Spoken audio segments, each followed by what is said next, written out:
The story of Operation Mockingbird does not start in the shadows of a battlefield.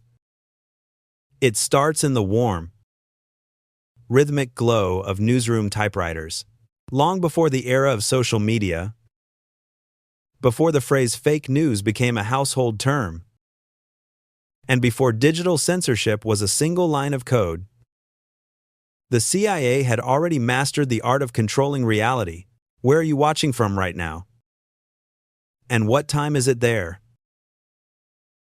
I ask because as you hear these words, someone, somewhere, might be deciding what you should believe next. This is not just a history lesson. This is a cybercrime documentary for the modern age. Stay until the very end, because what you are about to discover about the hidden architecture of influence will change the way you see every headline, every tweet, and every notification on your phone. In the early years of the Cold War, the United States was consumed by a different kind of fear. It was not just about Soviet missiles. It was about Soviet ideas. To the architects of the CIA, words were more dangerous than bombs. They believed that if you could control the information, you could control the nation. And so, Operation Mockingbird was born. A global media manipulation campaign named after the bird that mimics the songs of others. The goal was simple: to make the world's journalists sing the CIA's tune, without ever realizing they were reading a script. In the 1,950 seconds, the CIA did not just influence the news. They owned it. We are talking about a network of over 400 journalists, editors, and publishers from the biggest names in media. Organizations like the New York Times, CBS, and Time magazine were all involved. Some were willing patriots, while others were assets funded through shell organizations. But as the decades passed, the Mockingbird did not die. It evolved. It moved from the printed page into the digital shadows. Today, we call this information operations. And it is the backbone of modern cybercrime.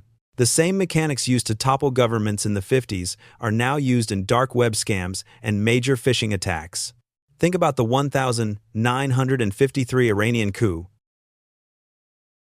Before the tanks rolled in, the CIA planted stories in local papers to paint the prime minister as a fanatic. It was a manual version of what we see today: coordinated disinformation campaigns.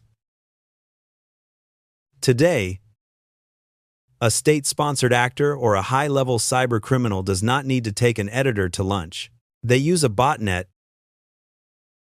They use artificial intelligence to scrape your data and craft a narrative that feels so personal, you do not even think to question it. Welcome to the new front line. The typewriter has been replaced by the keyboard, and the clandestine meeting has moved to the dark web. In the digital era, the Mockingbird uses algorithms instead of editors. These are the invisible curators deciding exactly what you see every time you scroll. But there is a darker side to this information control. Cybercriminal syndicates, groups like Lazarus or Black Cat, operate in an ecosystem that mirrors the old intelligence networks. On dark web marketplaces, your truth is for sale. We are seeing internet mysteries where entire companies vanish overnight due to big game hunting ransomware attacks. Take the Change Healthcare or Snowflake breaches of 2024 as prime examples. These were not just hacks. They were massive disruptions to the reality of our daily lives. Our medical records and our financial security were all held hostage. The mechanics of these crimes often begin with major phishing attacks. But these are not your grandfather's emails from a prince in a foreign land. We are seeing business email compromise so sophisticated that they use deepfake audio to mimic a CEO's voice. In 2024, nearly 64% of businesses face these attacks, with losses averaging $150,000 per hit. The Mockingbird is now a deepfake, singing a song that sounds exactly like your boss. Let's get technical for a second. How does a modern digital mockingbird operate? It is a three-stage process. First, there is reconnaissance. They use open-source intelligence to find out exactly who you are. They look at your LinkedIn, your away messages, and your social media patterns. Then comes the hook. They send a phishing lure. Today, 80% of these sites use HTTPS to look secure and trustworthy. They might even use SIM swapping to bypass your multi-factor authentication.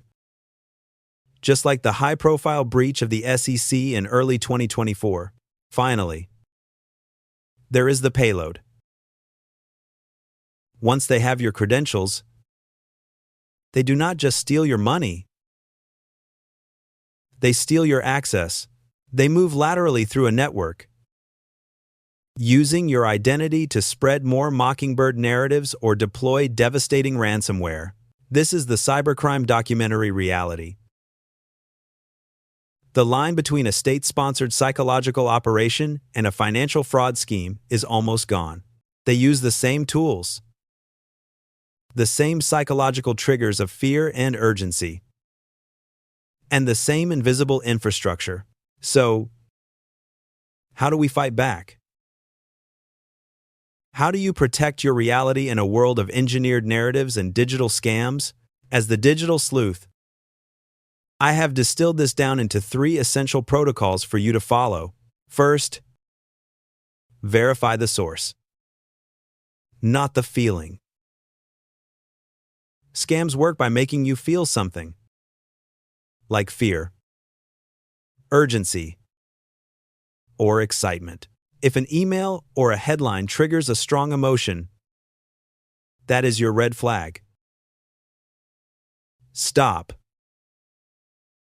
Go directly to the official website and never click the link in the message. Second, upgrade your armor. SMS-based multi-factor authentication is no longer enough. SIM swapping is simply too easy for modern hackers. Move to phishing-resistant MFA, like a physical FIDO security key or a dedicated authenticator app. Third, practice good digital hygiene. Treat your data like a high-value asset. Use a password manager to ensure every site has a unique, complex password. Check "Have I been pwned" regularly to see if your data is circulating on the dark web. Being proactive is your best defense. The legacy of Operation Mockingbird reminds us that censorship is not just about silencing voices. Sometimes, it is about the endless repetition of the same ones until they become the only truth we know. The names have changed. The tools have moved from ink to code. But the melody remains the same. The real war is not fought with weapons anymore. It is fought with words, screens, and your attention. Do not just be a consumer of information. Be an investigator. Quote, if you found this deep dive into the digital shadows helpful, hit that subscribe button and turn on notifications. We are going even deeper into the world of cyber warfare next week. Stay curious, stay secure, and most importantly, stay awake. I am the Digital Sleuth, and I will see you in the next one.